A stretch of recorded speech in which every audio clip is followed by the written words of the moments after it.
Bienvenue à nouveau dans ce voyage épique à travers la Bible. Aujourd'hui est jour de règlement de compte. Avez-vous déjà vécu un moment où la douleur de votre passé entre en collision avec la possibilité d'un nouvel avenir? L'histoire des retrouvailles émouvantes de Joseph avec ses frères ouvre la voie à la réconciliation, un chemin souvent jalonné de larmes, de vulnérabilité et du courage d'affronter les blessures qui nous ont hantés.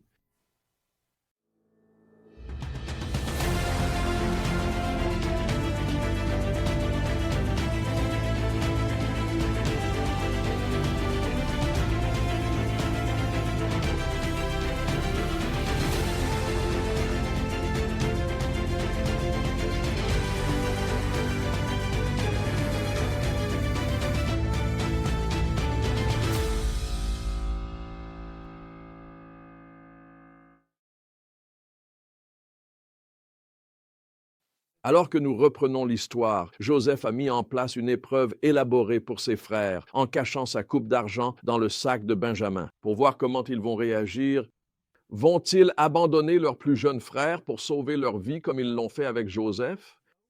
Ou vont-ils faire preuve de loyauté et d'abnégation, signe d'un véritable repentir? La réponse se manifeste par une magnifique démonstration d'amour et de courage. Judas, le même frère qui avait suggéré de vendre Joseph comme esclave, s'avance et s'offre lui-même comme esclave à la place de Benjamin. C'est un acte de substitution stupéfiant qui montre à quel point les frères ont changé depuis ce jour sombre au fond du puits. Et c'est cet amour incroyable qui parvient à briser les défenses de Joseph. Submergé par l'émotion, il fait sortir tous ses serviteurs égyptiens de la pièce et révèle enfin son identité à ses frères. « Je suis Joseph, déclare-t-il en larmes, les joues baignées. Mon père est-il encore en vie? C'est un moment d'une vulnérabilité brute absolue. Toute forme de prétention disparaît. Joseph n'est plus le puissant gouverneur d'Égypte. Il est désormais un fils et un frère aspirant à la restauration de sa famille. Et dans cet instant d'ouverture, les vannes de la guérison s'ouvrent en grand. Mais ce ne sont pas seulement les larmes de Joseph qui rendent ce moment sacré. Ce sont aussi les paroles qu'il prononce et la perspective qu'il porte sur le douloureux parcours qui les a menés jusqu'ici.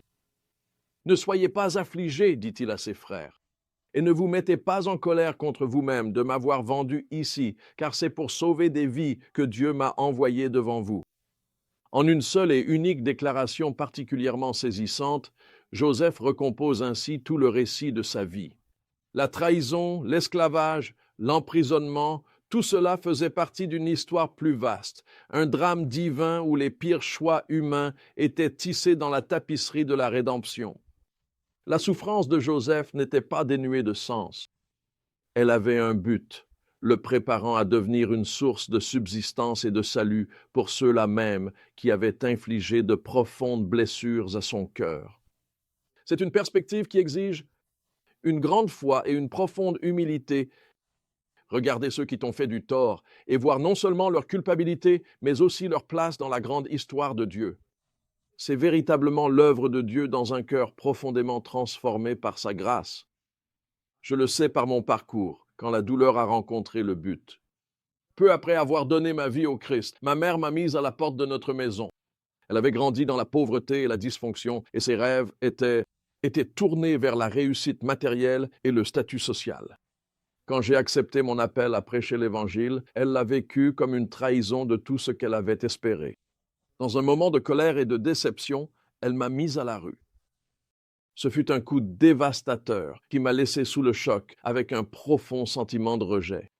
Pendant des années, j'ai porté cette blessure, priant pour que ma mère rencontre Jésus et luttant pour comprendre pourquoi cette douleur persistait dans ma vie. Mais peu à peu, à travers beaucoup de larmes et combats intérieurs, Dieu a commencé à me donner une nouvelle perspective. J'ai commencé à voir comment ma propre expérience du rejet m'avait en fait préparé à servir ceux qui avaient tout perdu à cause de l'Évangile. Dans les endroits où j'étais appelé à prêcher, dans des pays où les croyants sont persécutés, mon histoire résonnait avec ceux voulant suivre Jésus.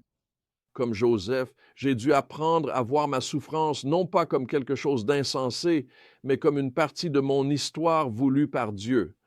Un outil simplement entre les mains d'un Dieu qui ne gaspille rien et qui rachète tout.